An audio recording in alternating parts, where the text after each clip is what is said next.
A lot of music-related DVD and Blu-ray releases have been hitting the market lately, and here I'm going to look at some of the most notable releases of late, including a bunch of them that don't necessarily involve bands that I love, but are actually still pretty good releases. First up, we have Stones in Exile, and this is a really fascinating documentary on the Rolling Stones. Now, I'm not a huge Stones fan. I don't dislike them. I like most of their singles. They're kind of a greatest hits band for me. But this is a really cool documentary. It rather than giving you just the history of the Stones, as we've seen a million times before, it really focuses on the spring of 1971, where the Stones were basically exiled from the UK and took up residence in France and recorded what became Exile on Main Street, which is, of course, one of their masterpiece albums. Even I know that, even not being a giant Stones fan.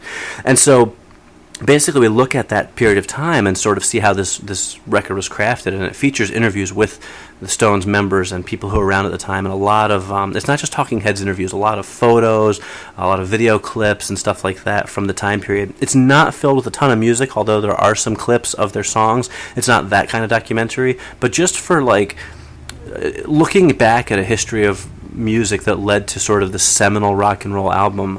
It's really a great documentary. I do recommend it. Bonus features on the disc include extended interviews with the people who were interviewed, a return to Olympic Studios, and a look at the fans of Exile on Main Street. So a little extra bang for your buck there, although the documentary itself is sort of the highlight of this disc. Next up, we have the Blu-ray release of When You're Strange, a film about the Doors by Tom DiCillo, I suppose is how you pronounce it. Now, the film's narrated by Johnny Depp, but that's not really the most notable thing about it. You almost don't realize it's Johnny Depp doing the narration. He's fairly subdued in this case. Of course, there's no mistaking his voice, but there's nothing about it that actually needed Johnny Depp to narrate it, which is I'm a little surprised that he did. But I don't care for the Doors. They're one of my least favorite bands probably, but this is still a pretty interesting documentary, really because it is a look at the band like you've never seen before. The entire film is made up of like footage of the band, performances, rehearsals, meet and greets with the fans, photos, all sorts of really like top real access stuff to the band, a lot of which has never been seen before from what I understand. So if you're into them, you're really going to enjoy this. There's a lot of performances mixed in, some really great interviews, and it sort of gives you a kind of a nice overview of the Doors' history and a look at who they are, but you really get a sense of who they are more through their actions and what you see on film than just from people talking about them. Now, why it was released on Blu-ray, I can't quite figure out. Most of this footage is 40 years old, and it looks it. There's nothing about high definition that's going to save it, so I'm a little confused about that, but I guess if you have the choice and the price difference isn't too great, you may as well pick it up on Blu-ray. You're not going to miss much by picking it up only on DVD, though. Not a lot in the bonus features, but there is an exclusive interview with Jim Morrison's father, Admiral George C. Morrison from the United States Navy, and it's quite well documented that he's never publicly discussed his son until this documentary. So for that alone, it's kind of a neat rarity for Doors fans. So even though I don't love the Doors, I can certainly respect the quality of this film. Next up, we have Let Them Be, U2, the second chapter. Now, I do happen to be a big U2 fan, but unfortunately, even I found sort of limited value in this set. Part of the reason is because both the discs in it, it's a two-disc set, have been released before.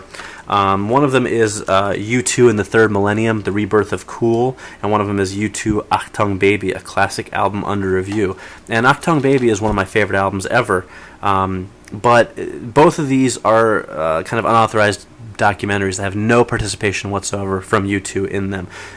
So while there are some snippets of like interviews with the band and very little in the way of performance, and it is kind of neat to kind of revisit their last handful of albums in these two documentaries, each of which runs a little bit over an hour, they're limited value. Much as I love to listen to people talk about one of my favorite bands, I would much rather watch my favorite band talk about my favorite band. So if you're a diehard U2 fan, they're worth watching. Maybe see if you can pick them up for rent somewhere, or if you can find them cheap, then they're worth picking up and kind of adding to your collection. But don't expect to see a lot of Bono and the Boys, despite the cool cover art that these offer.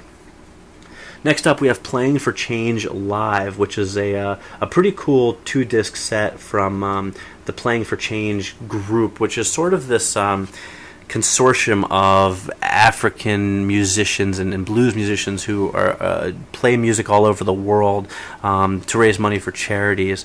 And it's really kind of interesting. It's not my kind of music, I can definitely tell you that, but in terms of what you get for what it is, it's really great. If you like this kind of music, or even if you're just open to new kinds of music, the Playing for Change live is a great release. You get a DVD which includes 12 live performances plus 2 bonus videos.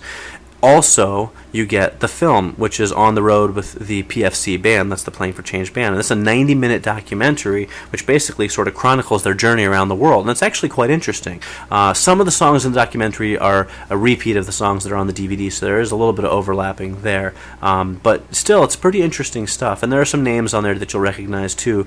Even though most of the musicians are unknowns, you'll see names like Keb Mo and Ziggy Marley and people like that you'll see some recognizable faces here and there. And on top of that, you also get a CD featuring 10 tracks of music. Why they couldn't fit all 12 on there, well, I guess they're pretty long, but still, you get 10 of the songs from the live performances, and really, if you like this kind of music, or if you're a fan of the Playing for Change sort of movement, then this is definitely worth picking up. Not so much with the worth picking up is Paul McCartney Really Is Dead, The Last Testament of George Harrison. Yes, you heard that correctly. This is supposedly a documentary that basically purports that this movie studio received a package at their Hollywood offices with 2 cassette audio tapes that were dated December 30th, 1999, and it's supposed to be George Harrison telling the true story of how Paul McCartney really was killed back in the 60s during all those Paul is dead rumors, and how they were replaced, and this is sort of George Harrison coming clean on his deathbed. What doesn't work about the film, while there certainly is always some interesting stuff in regards to the whole Paul is dead legend, is that it treats it really seriously, even though it's clearly a bunch of bunk. It's clearly not George Harrison on the tape, and I don't think anybody rational still believes that Paul McCartney really is dead. So it treats it all very seriously. It's not a spoof. It's not sort of tongue-in-cheek. It's just presented as a straight documentary, and it never breaks from that. So while on the one hand you have to respect the filmmaker's sort of commitment to this idea, on the other hand, it just doesn't really have any payoff in the end. So even for diehard Beatles fans, I'd have to recommend skipping this one.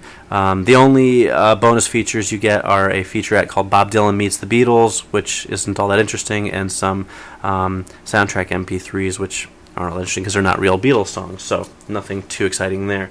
Finally, we have Hiromi Kanda, I hope I'm saying that correctly, Hiromi and Love, and this is a songbook of standards released on DVD by Hiromi Kanda, featuring the musicians of the Honolulu Symphony Orchestra. And Hiromi is apparently a huge musician in her native Japan, where she sings these sort of torch songs, and this is her attempt to sort of break into the American market. I received the DVD and a vinyl copy of the recording, actually, although not the Blu-ray. I believe it is available on Blu-ray. And it features 13 songs, Hiromi and Love singing standards, like That Old Feeling, Someone to Watch Over Me, Unforgettable, stuff like that.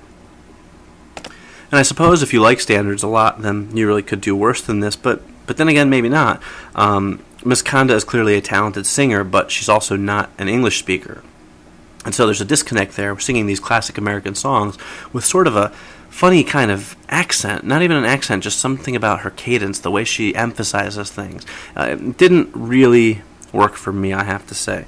But she's got a lot of fans in Japan, and maybe she'll make some here too. What you get are 11 songs in video form, and then 2 extra songs, music only. I'm not quite sure why they couldn't just go ahead and make videos for those as well, but that's what you get. There's no extra features except for those 2 songs, but this one certainly is an oddity for me, and I'm going to say it's going to have limited appeal over here. You're probably better off sticking with Rod Stewart's Great American Songbooks.